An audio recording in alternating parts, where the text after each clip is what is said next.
1 Coríntios capítulo 11, verso 17 em diante. Entretanto, nisto que lhes vou dizer, não os elogio, pois as reuniões de vocês mais fazem mal do que bem.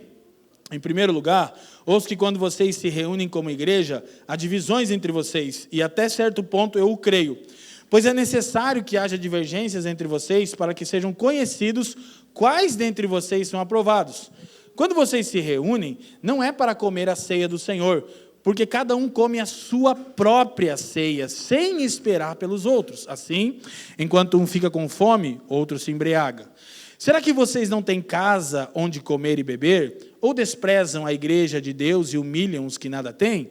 Que lhes direi? Eu os elogiarei por isso? Certamente que não. Pois recebi do Senhor o que também vos entreguei, que o Senhor Jesus, na noite em que foi traído, tomou o pão e, tendo dado graças, partiu e disse: isto é o meu corpo, que é dado em favor de vocês. Façam isso em memória de mim. Da mesma forma, depois de cear, ele tomou o cálice e disse: este cálice é a nova aliança no meu sangue. Façam isso sempre que beberem em memória de mim. 26. Porque sempre que comerem este pão e beberem deste cálice, vocês anunciam a morte do Senhor até que ele venha. Portanto, todo aquele que comer o pão ou beber o cálice do Senhor indignamente será culpado de pecar contra o corpo e o sangue do Senhor. Examine-se cada um a si mesmo, e então coma do pão e beba do cálice. Pois quem come e bebe sem discernir o corpo do Senhor, come e bebe para a sua própria condenação. Por isso há entre vocês muitos fracos e doentes, e vários que já dormiram. Mas, se nós tivéssemos o cuidado de examinar a nós mesmos, não receberíamos juízo. Quando, porém, somos julgados pelo Senhor, estamos sendo disciplinados para que não sejamos condenados com o mundo. Portanto, meus irmãos, quando vocês se reunirem para comer, esperem uns pelos outros. Se alguém estiver com fome, coma em casa, para que quando vocês se reunirem, isso não resulte em condenação. Quanto ao mais, quando eu for, lhes darei mais instruções. Amém? Curva a sua cabeça. Pai, te damos graças uma vez mais nessa manhã.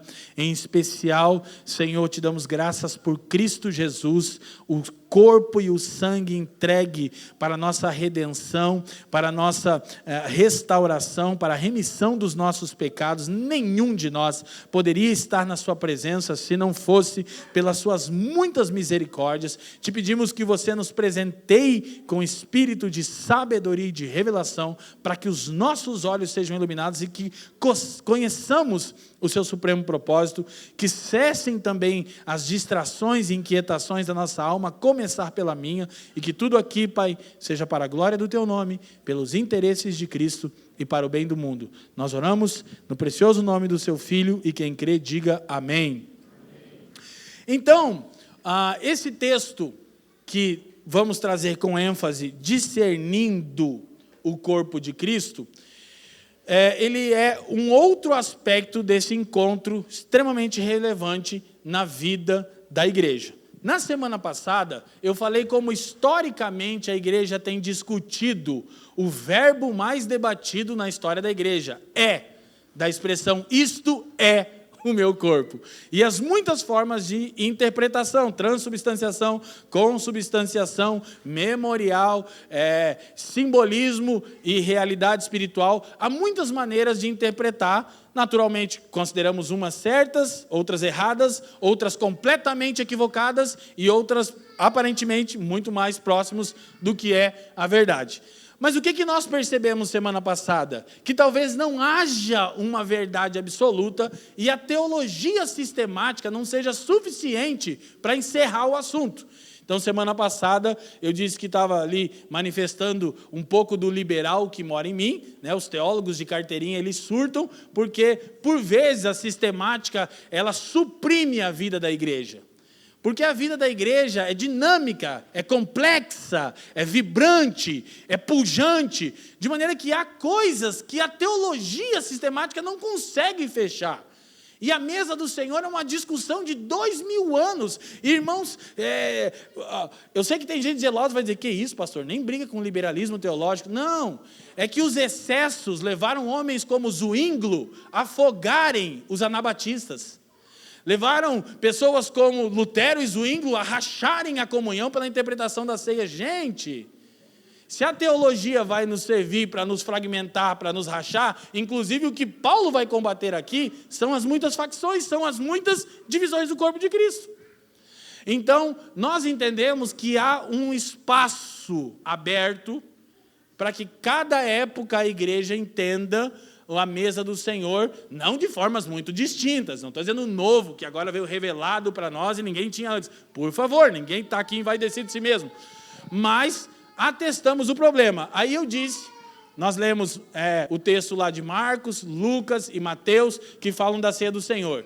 E semana passada a gente percebeu que João, ele fala do que aconteceu naquela noite, do capítulo 13, 14, 15, 16, 17. Quem estava aqui, diga amém. Amém.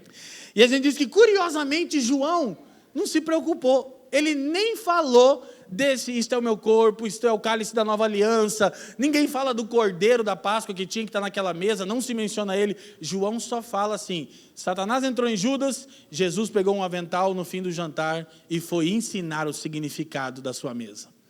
Lembram? E eu disse que talvez é muito mais importante entender João capítulo 13, 14, 15, 16 e 17... do que ficar discutindo qual é o jeito certo de partir o pão, se torna, se representa. Então, há uma série de discussões que literalmente são infindáveis. São importantes, não as estou desprezando, mas elas são insuficientes. Então, falamos da celebração da redenção. Hoje, falar da necessidade de discernirmos o corpo de Cristo. Então, do versículo 17 ao 22, Paulo descreve o problema. Dos versos 23 a 26, ele estabelece o princípio teológico para a solução do problema. Qual é o princípio teológico? Cristo está de fato presente na ceia. Isso é que soluciona o problema, tá ok? Por fim, 27 a 34, ele traz repreensões e orientações práticas.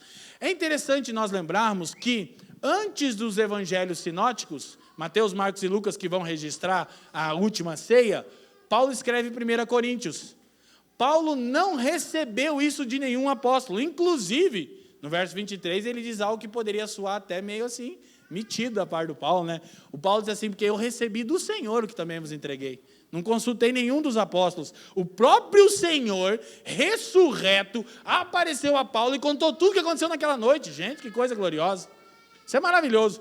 E aí ele traz essa instrução. Depois os evangelhos vão ser escritos e com certeza eles vão usar um pouco do que Paulo falou para refrescar a memória. Então, basicamente, essas são as três partes desse texto que nós lemos, dessa porção das Escrituras.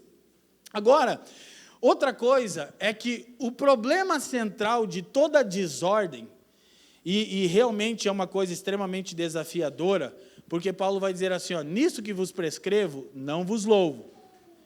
Só que no versículo 2, do mesmo capítulo, Paulo começa dizendo, olha, eu louvo vocês porque vocês têm guardado as tradições que eu comuniquei. Mas aí quando ele vai falar sobre o ajuntamento mais solene da igreja, ele diz, quanto a isso eu não vos elogio. Só tenho repreensão para vocês. Paulo diz, está completamente errado, a tal ponto que ele vai trazer a seguinte sentença. Então, quando vocês se reúnem com essa mentalidade equivocada, não é a ceia do Senhor. Mas escute, as pessoas estavam tomando pão, tomando vinho e dizendo amém, obrigado Jesus, cantando, e Paulo diz, não é do Senhor. Isso é realmente desafiador para nós. O que alterou tanto a natureza daquele encontro, a ponto de Paulo falar o seguinte, quanto mais vocês se reúnem, pior ficam. Porque os ajuntamentos de vocês, preste atenção, fazem mais mal do que bem. A pergunta é, quando o culto pode fazer mais mal do que bem? E é o que a gente vai tentar observar.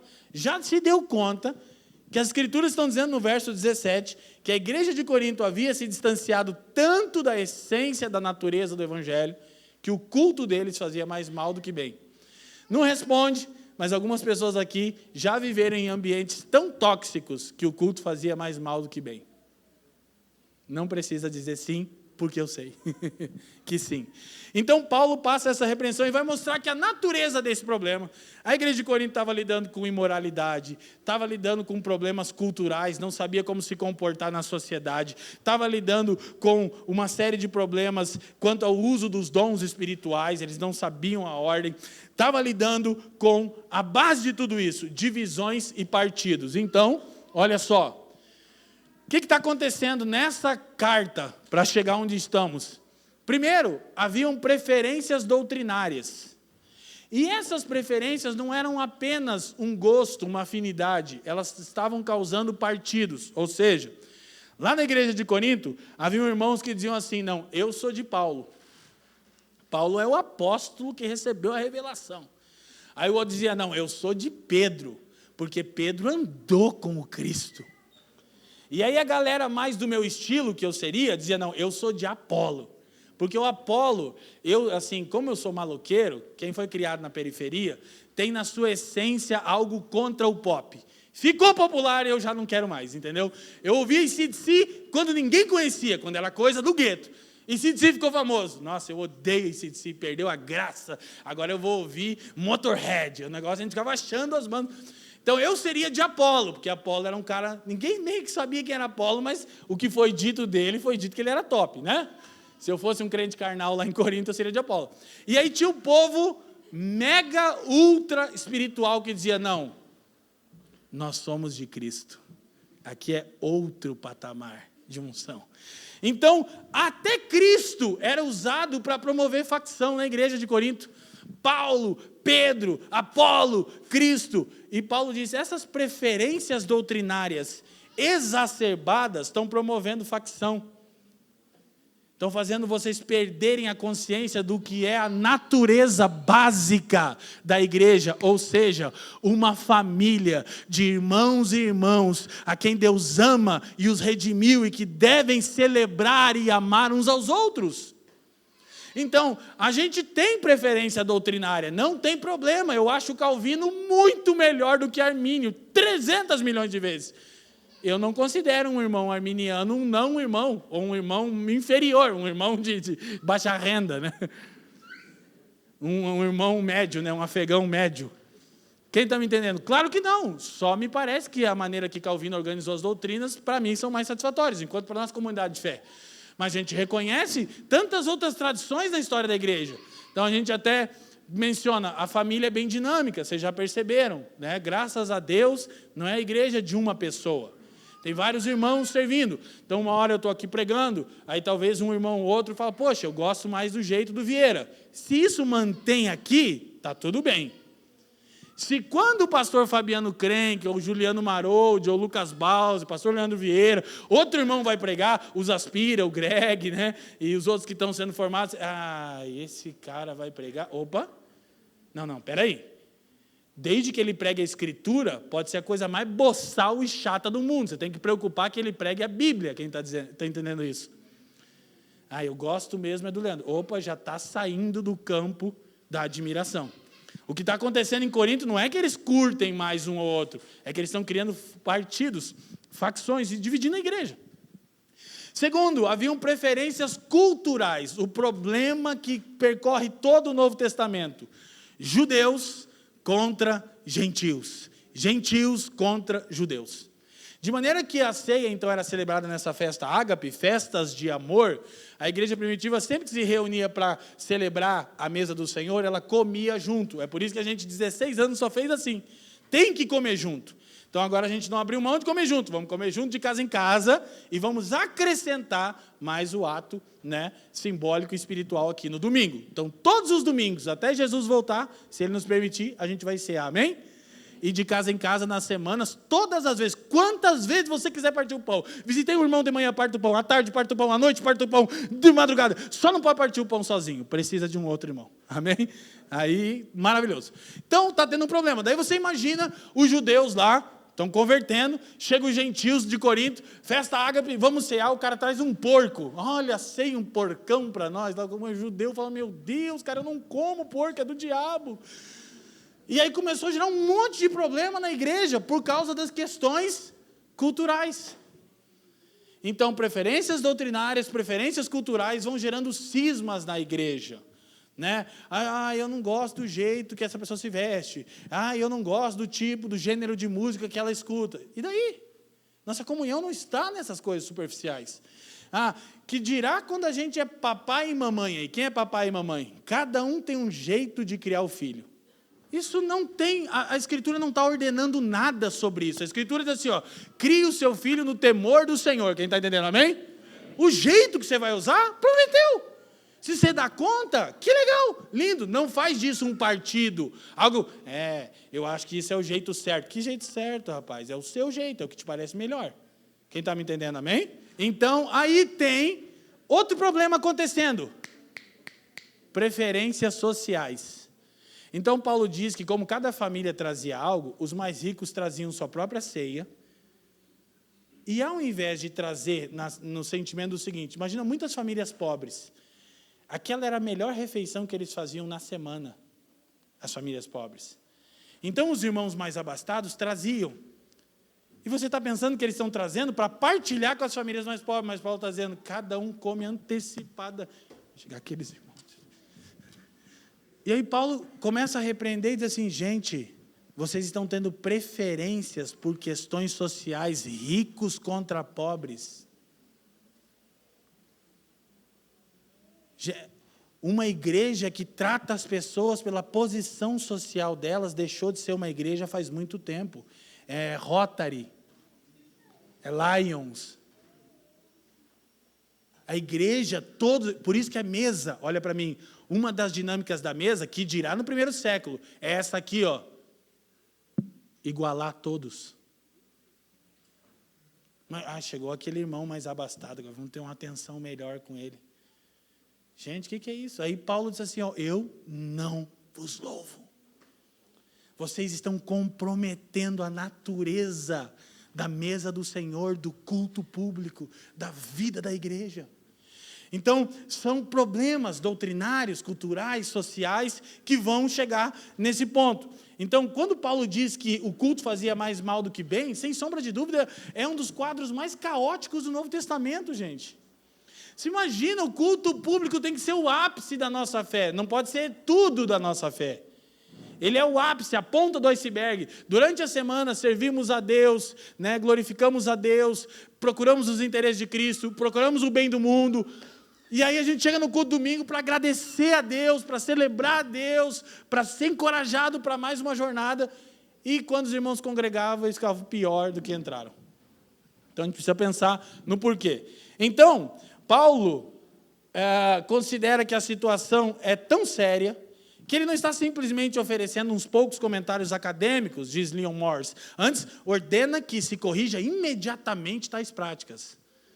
Não está dizendo, é só uma questão de comer, vocês não estão sabendo comer. Gente, presta atenção, ninguém precisa ser ensinado a comer pão e beber vinho. Nenhum bebê precisa ser ensinado a comer. Paulo não está preocupado em ensinar os irmãos regras de etiqueta, mesa posta por apóstolo Paulo. Não é isso. Ele está dizendo, vocês estão comprometendo o essencial nesse ajuntamento. E nós vamos já caminhar. Aí ele começa as repreensões, versos 18 e 19, vai dizer, antes de tudo, eu fui informado por os caguetas de Jesus que há divisões entre vós. Porque tem os irmãos que não entendem. Tem vezes que é um cagueta do bem. Os irmãos estavam se matando na igreja e os irmãos da casa de Cloe falaram com o Paulo, socorro, o negócio está ruim aqui. Eles não queriam o mal. Não era aquela coisa de vou espalhar o problema, o pecado de um irmão, nada. Ele queria o bem. Paulo, ajuda a gente aqui nessa questão. Aí Paulo disse, eu fui informado que vocês estão se dividindo aí. E o Paulo está torando aí. Ele diz, em parte eu creio. Aí alguns acreditam que ele quer dizer que em parte ele crê que é até necessário, pelo que ele vai dizer agora. Outros acreditam que Paulo está dizendo assim, não aceitei essa ideia de que está todo mundo aí dividido também. Parcialmente, eu imagino que tenha verdade no que me comunicaram, mas vou ter um cuidado com isso. Então, ele diz, aí Paulo diz, mas até importa que haja partidos entre vós, para que os maduros, os aprovados, no verso 19, eles sejam conhecidos. Então, olha só, o que são partidos, aqui no termo grego original, é um grupo de pessoas escolhendo seus próprios princípios e seguindo seus próprios interesses. Tudo isso em detrimento da comunidade. Então, esses partidos foram surgindo na igreja de Corinto e eles militavam causa própria. O que para nós é interessante? O que para nós... Aí Paulo diz, olha, isso é ruim, isso afronta a natureza da família de Deus, mas Paulo diz assim, ó, mas até que tem um lado que é positivo, porque Deus é especialista em usar o nosso mal, né, o nosso pecado, o meu e o seu, que não são poucos, para o nosso bem. Aí Paulo diz, olha, vejam pelo lado positivo. Ele não está dizendo que é algo simples, ter partidos, facções, questões doutrinárias, questões culturais, questões sociais que dividem a igreja é gravíssimo, está mudando a natureza da igreja. Mas ele disse, olha, olhando de um prisma positivo, é nesse momento que vocês vão perceber os maduros entre vocês. Quem são os maduros? Quem não está tomando parte nos partidos. Quem não está sucumbindo àquela guerra doutrinária, cultural, social, ideológica no meio da igreja. Então, Paulo está tratando disso. Aí ele segue e vai dizer, olha, então, verso 20, quando você se reúne, não é a ceia do Senhor. Mas presta atenção de novo. Eles tomavam pão, tomavam o cálice, tomavam a refeição, cantavam louvores, liam os salmos, terminavam, agradeciam a Deus. E Paulo disse, então, você não participou da ceia. Mas como não, Paulo? Eu estava lá. Não. Por fazer isso com uma mentalidade completamente equivocada, vocês mudam a natureza. Então não é a ceia do Senhor. Do Senhor não é. Mas aí a pergunta agora é a seguinte. John MacArthur vai dizer o seguinte, a igreja em Corinto havia transformado essa refeição sagrada em uma festança de glutonaria e bebedeira. Os cristãos ricos traziam comida, bebida abundantes para si mesmos e se recusavam a compartilhar, deixando os irmãos mais pobres irem embora com fome. O que isso gerou? Isso, as desordens em Corinto são tão graves que, quando a igreja se reúne para o sacramento, o meio de graça da ceia do Senhor, a ordenança, não é a ceia do Senhor que ela come. As desordens lhe deram um caráter diferente. Não é mais do Senhor. E se não é do Senhor, se uma igreja local não é mais do Senhor, é de quem? Se o ajuntamento mais solene não é mais do Senhor, é de quem? Porque de alguém é. E aí Paulo diz, você não está ceando. Então escuta, todas as vezes que nós não discernimos esse encontro, por mais que a gente participe, na ótica das Escrituras, nós não ceamos, não comemos e bebemos de Cristo. Foi só um encontro ritualístico, litúrgico, vazio de essência. Ok? Então, nós precisamos entender o que está acontecendo. Aí Paulo vai dizer por que não é mais do Senhor. No verso 21 ele vai dizer, porque cada um come antecipadamente a sua própria ceia. Qual é a denúncia? Sabe por que não é do Senhor? Porque é sua. Sabe por que o culto está fazendo mais mal do que bem? Porque não é um culto a Deus, é um culto a você. Por quê? Porque você está se reunindo por causa da fome, não da glória de Deus e do bem do outro. Cada um, o cara trouxe aquele cordeiro maravilhoso, mas ele já chega com a família dele, come, vamos criançada, come. Está chegando os pobres da igreja, o povo do Boqueirão e do Uberaba está chegando. Come logo. Quem está me entendendo? Então, isso está alterando a natureza da igreja. Gente, eu vou dizer de novo, está alterando a natureza da comunidade. Não é mais uma comunidade, é um partido. Não tem nada pior do que uma igreja se tornar um partido. Nada pior do que uma família de fé que deveria olhar para as muitas diferenças. Vamos falar das superficiais, que não são essas, mas as diferenças de gosto. De repente, a gente está aqui, o Pedro gosta de um gênero de música, o Giovanni gosta de outro, o Marquinho gosta de outro, o Denis aprecia um outro tipo de restaurante, o Vini aprecia um tipo de... Enfim, e aí a gente começa a fazer isso a métrica da nossa relação. Escute, quando a gente se reúne por afinidade, isso não é igreja, é partido. Quando nós nos reunimos pela comunhão à igreja. Qual que é a diferença da comunhão e da afinidade? Quando a gente se reúne e está junto por afinidade, não é comunhão, tende a virar partido. Comunhão é dar e receber a vida de Cristo. Comunhão é uma pessoa com uma abordagem doutrinária diferente poder congregar conosco, ser amada e amar. Que a base da nossa comunhão não é o que a gente considera a melhor interpretação de algumas doutrinas na história da igreja. A base da nossa interpretação, da nossa comunhão, é a mesa do Senhor, o lugar onde todos são nivelados. E se respeitam com diferentes opiniões. Quanto mais diferente, melhor. Desde que isso não promova facção em partido. Quem está me entendendo? Então, vou dizer de novo, gente, cuidado com esse lance de buscar afinidade chamando de comunhão. Não é. Tá bom? Então, o que está acontecendo? Presta atenção para a gente ir rapidamente, eu não vou ler os próximos textos que eu vou citar aqui. Não é a mesa do Senhor. O culto faz mais mal do que bem. Por quê?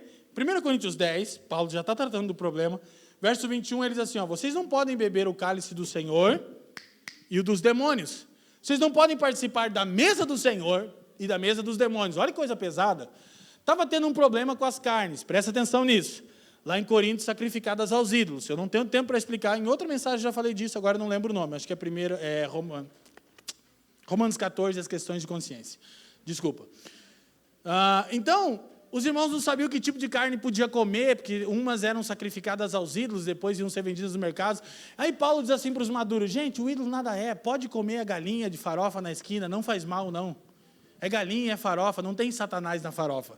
Só que aí os irmãos vão, se empanturrar da galinha de farofa. Paulo diz, mas calma aí, se um irmão fraco na fé ver você comendo essa galinha na esquina, vai escandalizar ele. Então, não tem diabo nenhum nisso aí. Mas para ele faz mal. Então, por amor a ele, a lei que os governe seja o amor. Então, por amor ao irmão fraco na fé, não come a farofa e a galinha na esquina. Leva para casa, dá graça e come em casa. Aleluia? Não tem problema. Se estiver limpinha, é de Deus. Agora, escuta. É isso. Paulo ensina aí no 1 Coríntios capítulo 8. O ídolo nada é. Não cai nesse misticismo religioso. Só que aí, alguns irmãos aproveitaram. E estavam participando de muitos festivais em Corinto, sem entender que algumas coisas não são convenientes. Ok, não tem diabo em carne, em bebida, em suco, em vinho, em cerveja. Tem diabo querendo entrar em você, irmão, e em mim. O diabo não está querendo entrar na picanha, digam graças a Deus. No alcatra, na maminha, no vinho chileno, o diabo não vai entrar ali, ele quer entrar em você e em mim. Quantas vezes a gente deixa o Satanás entrar na gente, né? Só que aí os irmãos estavam participando e Paulo disse, calma aí. Vocês sentam na mesa do Senhor. E sentam também, sem distinção nenhuma, na mesa dos demônios? Traduz, Leandro. Nós não somos fanáticos e religiosos, ok? Mas será que o carnaval é uma festa conveniente para um nascido de novo? Isso não quero dizer que o samba seja ruim. Tem samba maravilhoso que glorifica a Deus. Não samba gospel, a maioria é ruim. Samba secular que glorifica a Deus, que é um troço de Jesus. Agora, o carnaval como um todo tem um objetivo, não tem, gente? Fala comigo. O cara está lá na Sapucaí de boinha e nada, a consciência não acusa? Aí Paulo diz assim, mas você que senta na mesa do Senhor... Sabe o que implica tudo isso? Não é essa paranoia de, o diabo, a serpente. Todo ano os crentes ficam tirando foto dos carros alegóricos. Já vou dizer, vai ter capeta, vai ter Satanás, Jesus vai ser espancado de novo. Fica tranquilo. Não é esse tipo de coisa que a gente tem que fazer. Mas, cara, é conveniente? Não é. Agora, eu posso aproveitar o feriado? Pode, né? Vocês perderam a chance. Tem bastante gente aqui nos 2 cultos hoje. Sem dinheiro, né? Um que luta. Agora é o seguinte, a mesa dos demônios, presta atenção. Olha só, quando a mesa deixa de ser do Senhor, ela passa a ser de quem? Será que é do demônio? Olha o que Paulo vai dizer, Jesus vai dizer em Mateus 16, 23, ele diz, voltando-se para Pedro, Jesus disse, arreda, Satanás, tu és para mim pedra de tropeço, porque não cogita das coisas de Deus, e sim das dos... Então presta atenção, escuta, o opositor de Deus não é Satanás, é você e eu, é o homem. Quando Jesus repreende a Pedro, ele diz: você está com um diabo no seu couro, Pedro. E por que eu sei que você está com um demônio no teu corpo? Não é porque nasceu um chifre, é porque você está interessado em coisas de homens. Quem está me entendendo? Então, quando a mesa não é mais do Senhor, quando uma comunidade não é mais do Senhor, ela é de quem? Ela é dos homens. Ela se levanta de maneira altiva contra o Senhor. Filipenses 3, por favor, 18, rapidinho. Esse texto eu preciso ler. Pois como já disse repetidas vezes, e agora repito com lágrimas, há muitos que vivem como inimigos da cruz de Cristo. Segura. O que é um inimigo da cruz de Cristo? Um demônio? Você lembra quando Jesus encontrava os demônios? Era engraçado, né? Não chegou nossa hora, ainda bem. Ou eles peitavam: vem Jesus, estamos aqui com a tropa dos capeta. Quando Jesus chegava numa região, os demônios diziam: calma, nós sabemos, não deu nossa hora ainda, daí mais um acréscimo aí, né? Para nós. Não é isso que a Bíblia chama de inimigo da cruz de Cristo. 19. O destino deles é a perdição, o seu Deus é o... Cada um toma antecipadamente a sua própria. Eu não me reúno para a glória de Deus, pelos interesses de Cristo e para o bem do mundo, do cristão e não cristão. Eu me reúno para satisfazer os meus apetites carnais. Bênção, conquista, vitória financeira, um namorado, uma namorada, um salário melhor. Aí Paulo diz assim: inimigos da cruz de Cristo. Eles têm orgulho do que é vergonhoso, só pensam nas coisas terrenas. Então, o que é uma igreja, um encontro que era para ser a mesa do Senhor, quando se distancia disso, se torna apenas coisa terrena. Se torna apenas coisa humana. E aí não comunica nada. E Paulo diz: então, quanto mais culto aos homens vocês fazem, pior ficam. Quanto mais, olha o que a Bíblia está dizendo: quanto mais você busca seu próprio interesse, pior você fica. Mais ansioso, mais insatisfeito, mais ingrato.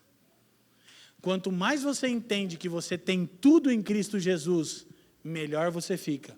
Menos ansioso, mais satisfeito, mais grato. Quem está me entendendo? Só que o que está sendo pregado nos púlpitos? Esse é o seu ano. É o ano do teu rompimento financeiro. Tua família inteira vai romper. Vai, mas talvez não seja bem como você está pensando. Quem está me entendendo? Sim? Então aí Paulo segue repreendendo. Ele diz: vocês estão menosprezando a igreja de Deus, no versículo 22. Vocês não têm casa para comer e beber. Olha o que Paulo diz, escuta, presta atenção. O culto de vocês fazem mais mal do que bem. Orientação de Paulo: não venham. Aleluia. Fique em casa, porque você é um problema para a comunidade. Meu Deus. Vocês não têm casa para comer e beber? Se vocês querem se empanturrar, não vem. Vem se você quer a glória de Deus, os interesses de Cristo, o bem do mundo. Aí você pode vir. Mas se vem para satisfazer o seu ego, fica em casa. Ou não tem casas para comer e beber? Ou vocês desprezam a igreja de Deus? Paulo diz que essa postura de cultuar o meu estômago é desprezar a igreja e humilhar os mais simples. Então isso era muito grave. Aí Paulo vai passar as recomendações, e do verso 23 a 26, eu não vou ler para ganharmos tempo, ele vai então dizer, só o 23, eu recebi do Senhor o que também vos entreguei, que o Senhor Jesus, na noite que foi traído, tomou o pão, partiu, tomou o cálice. Escuta, tem uma coisa que eu quero elencar, que a gente sempre compartilha, que é importante entender aqui. Presta atenção nisso, ouça isso. Paulo diz: eu recebi do Senhor, eu ensinei e vocês estão fazendo errado. Então eu vou relembrar vocês, ok? Aquilo que a gente já leu muito semana passada, por isso a gente vai ganhar tempo hoje. Aí Paulo diz assim: eu recebi do Senhor o que também vos entreguei, que o Senhor Jesus, na noite em que foi... Olha, princípio básico da ceia. Como reagir quando você for traído? O que a ceia comunica conosco? Como se espera que um nascido de novo reaja quando for traído? Porque o Senhor Jesus, na noite que foi traído, não olhou para Deus Pai falando, não suporto, mas mata todo mundo. Não. João diz que ele tomou um avental, tomou a postura do servo mais desprezível de uma casa, começou a lavar os pés dos seus discípulos, inclusive do traidor, inclusive do que o negaria. Ele beijou o rosto do traidor, ele serviu eles. E o que a gente faz quando é traído? Quê? Comigo? Nunca mais. Não olho na cara. Mas tem que perdoar. Está perdoado, mas some da minha vida. Hã? Quem está me entendendo? Como um cristão redimido age quando é traído? Esse é um princípio sendo comunicado na ceia. Porque o Senhor Jesus, na noite em que foi traído. E deixa eu te falar uma coisa. Você será traído. Eu serei traído. Você irá trair. Eu irei trair. Quem está me entendendo? Ou falei alguma bobagem aqui? Ou existe alguma vítima eterna do universo aqui entre nós? Santa Imaculada, mais do que Cristo, que vive sendo traída e desprezada, e ninguém entende. Não, gente, nós somos pecadores, depravados, destituídos fomos da glória de Deus. Agora estamos em Cristo, redimidos. Então, quando alguém nos trai, a gente se comporta como Jesus. Quem está me entendendo? Isso é sentar na mesa do Senhor. E aí, N.T. Wright diz o que para mim é a melhor definição de ceia. Quando Jesus desejou explicar o significado de sua morte, ele serviu uma refeição e não simplesmente expôs uma teoria. Presta atenção nisso, isso é maravilhoso. Isso é maravilhoso. Quando Jesus chegou, ele disse, eu desejei ardentemente esse dia. Essa última noite com vocês. Agora eu vou explicar o significado último de toda a minha obra salvífica. O que ele fez? Ele disse, pô, só tem um jeito. Será que Jesus era um bom teólogo? Será que ele podia percorrer todas as escrituras e mostrar onde estava o Cristo, como fez em Lucas 24, no caminho de Emaús? Será que ele podia falar o original do aramaico, de Gênesis 1, o que é e criou Deus? Ele disse, cara, eu preciso que eles entendam de maneira mais profunda o que eu vou fazer. Ah, ok, então eu vou servir a mesa. O poder de servirmos na mesa do Senhor, com discernimento do que é isso. Quantos de nós poderíamos testemunhar que fomos curados, perdoados, libertos, encorajados, repreendidos corretamente na mesa do Senhor? Na comunhão de uma igreja que não coloca preferência doutrinária, cultural e social, mas que entende que somos a família de Deus, que entende que todos estamos em diferentes estágios da nossa vida de santificação. Ninguém está pronto, mas todo mundo serve um ao outro, suporta um ao outro. Quando Paulo fala aos Gálatas, ele diz, olha, se alguém entre vocês for surpreendido numa falta, num pecado, olha, vocês que são espirituais, tratem com temor, com cuidado, socorram, levem a carga desse irmão. E o que a gente faz? Quando alguém cai no nosso meio, numa igreja que não é mais do Senhor, é dos homens, você viu? Viu lá o irmão? Aquela coisa. Tem uns irmãos que parece que... Você limpa aí, irmão. Paulo disse, não, repreenda com temor, olha para ti mesmo, para que você não caia, protege a família de Deus, Deus redimiu, Deus ama. Tem repreensão, tá? Não é ursinhos carinhosos que eu estou falando aqui. Tem disciplina, tem processos muitas vezes na nossa vida. Mas sempre para nos restaurar, nunca para nos destruir por completo. Quem está me entendendo, amém? Então Paulo está dizendo, olha, o Senhor Jesus, na noite que foi traído, todo mundo o abandonou. E como que ele tratou esses caras? João diz, e tendo-os amado, amou-os até o fim. Nos textos da ceia, João 13, 1 e 2. Mesmo Jesus olhando para Judas e pensando, cara, você vai sair daqui em 5 minutos se me entregar. Ele chama Judas de amigo e dá um beijo no rosto de Judas e diz, cara, faz o que você tem que fazer. Por quê? Porque eu sei quem eu sou em Deus. Quando você e eu sabemos que estamos nas mãos de Deus e que ninguém pode arrebatar as ovelhas do Senhor, quando o dia mal chega, quando a traição chega, quando a tribulação chega, tudo bem, nós somos humanos, a gente pode levar o tranco, a gente suporta uns aos outros, a igreja entra em intervenção. Que coisa maravilhosa que é sermos igreja, amém, gente? Então, um outro teólogo, T.C. Edwards, diz: o sacramento é um meio de comunhão com o corpo e o sangue de Cristo e um meio pelo qual a fé se apropria das bênçãos que fluem do Cristo glorificado, em virtude da sua morte. Então, o que é o sacramento, né? A ordenança, o batismo, a ceia, são sinais visíveis da graça invisível de Deus. É pedagogia. O sacramento, ele é um sinal externo de uma realidade interna. E quanto mais a gente faz isso com consciência, mais a nossa fé é robustecida. Não é que nós necessitamos disso para a nossa salvação, como a doutrina católica acredita, mas é que nós somos seres pedagógicos e litúrgicos, e Deus nos criou assim. Então, quanto mais a gente ceia, por isso a gente entende que todo domingo a gente precisa cear agora. Com consciência, com convicção, mas a nossa fé encontra amparo.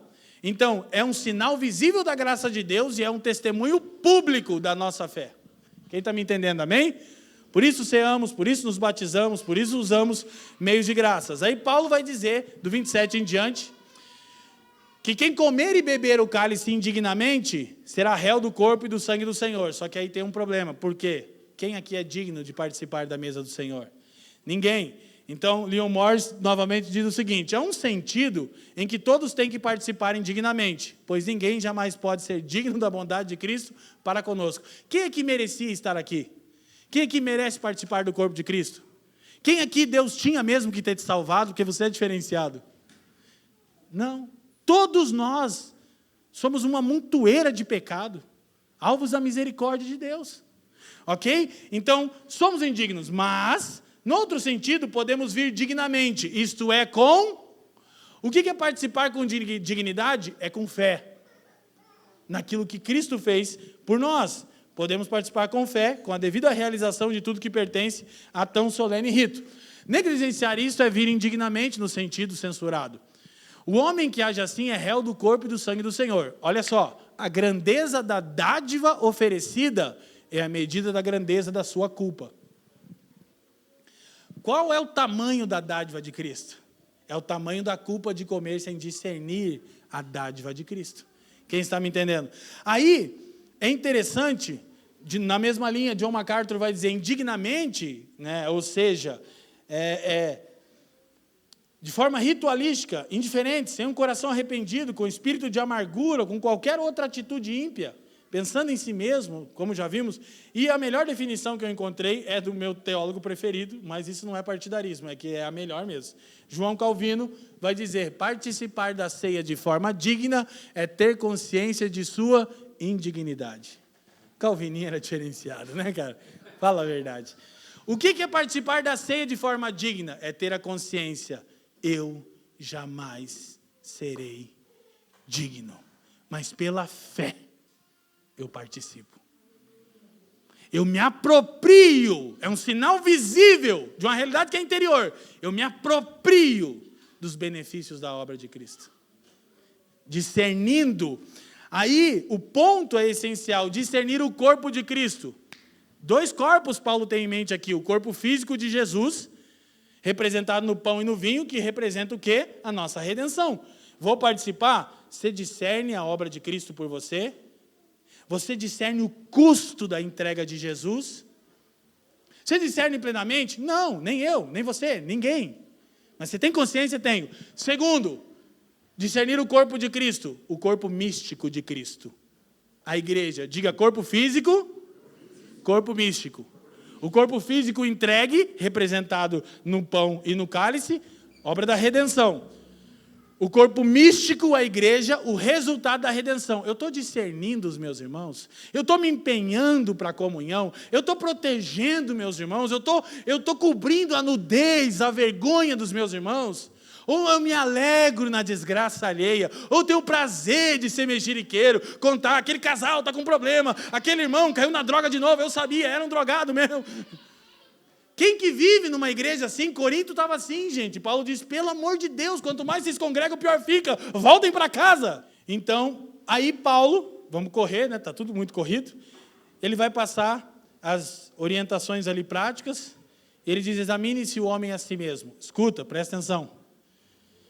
E assim coma do pão e beba do cálice. Primeiro, ele disse, faça um autoexame. Ele não disse, pastor Leandro, examine os irmãos. Ele não disse para você, ei, examina o irmão do teu lado aí. E nós temos esse tipo de atitude. Nós agora viramos os cientistas, o laboratório de Jesus. Deixa eu te examinar para ver se você pode, irmão. E Paulo disse, não, cada um examine a si mesmo. E ele não está dizendo, olha só, ele não está dizendo, examina para ver se você é digno. A gente acabou de dizer isso. Participar de forma digna é ter a consciência que eu sou indigno. Ele está dizendo assim, ó, examina, trata o que você tem que tratar. Poxa, eu pequei contra aquele irmão, eu levantei uma calúnia, eu murmurei, eu não paguei a conta. Paga as suas contas, irmão. Amém? Paga, devolve o livro. Aleluia. Aí ganhou um mistério. Ou eu estou pecando contra a minha família, ou estou pecando contra a igreja, contra os meus pastores. Aí você faz um autoexame criterioso e diz, Senhor, eu estou consciente que eu estou aquém do que você deseja. Me dá graça, me ajuda. E você busca na comunhão da igreja o encorajamento, a repreensão. E participa. Paulo diz, examine-se e coma. Ele não diz, examine-se e não coma. Ah, eu não posso. Claro que você não pode. Claro que eu não posso. Claro que ninguém aqui pode. Ele só está dizendo, não façam isso de maneira banal. Entendam que vocês estão anunciando a morte do Senhor até que Ele venha. Quem está me entendendo, amém? Então não é uma refeição comum. Por isso, antes de tomarmos parte nesse serviço, o mínimo que podemos fazer é um rigoroso autoexame. Aí do 30 em diante, Paulo vai dizer que há muitos fracos e doentes e alguns que já dormiram. Olha que coisa séria. Ele vai dizer, Deus, para não julgar vocês com o mundo, Ele está permitindo enfermidade física e que irmãos morram fisicamente entre vocês por causa desse tipo de eclesiologia que vocês estão vivendo. Gente, você já pensou Deus permitir irmãos da comunidade morrerem por causa do desvio doutrinário? Há muitos que já dormem. Não é espiritual que Paulo está falando. Ele está falando de doença física, de patologia. Inclusive, alguns exegetas acham que Paulo estava dizendo que era oriundo das bebedeiras e glutonaria, né? Os irmãos bebiam tanto que estavam com cirrose, estavam morrendo. Tem uma linha teológica que pensa que isso talvez... Mas, enfim, é disciplina do Senhor. Só que aí Paulo diz, calma, o Senhor não está disciplinando vocês. Ninguém vai perder a salvação uma hora em Cristo, se a sua fé é a fé salvífica. Só que você vai ser repreendido, castigado. Por quê? Porque Deus não quer julgar a igreja junto com o mundo. Se a gente estiver vivendo igual ao mundo, a gente vai receber o juízo do mundo. Aí o que Deus faz porque nos ama? Nos castiga. Só que vamos falar a verdade, a gente não precisa ser castigado toda hora, né? Basta a gente ter discernimento. Amém, irmãos?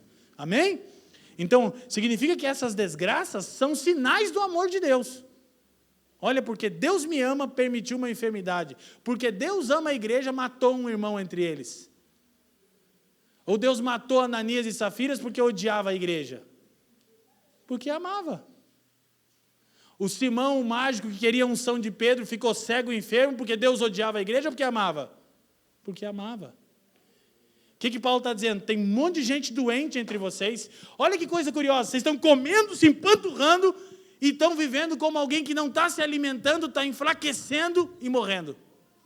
Porque não é a mesa do Senhor que vocês comem, é de vocês. Então, aí ele diz assim, 33 e 34 para encerrarmos, quando vocês se reunirem para comer, esperai uns pelos outros. Esse é o princípio básico de uma comunidade saudável. Irmão, no que eu posso te servir? Gente, a complexidade da nossa existência, as nossas muitas fraquezas, quantos aqui lidam com o pecado? Quantos se sentem fragilizados, de vez em quando cansados, encorajados? Quantos de nós? Faz parte. Faz parte.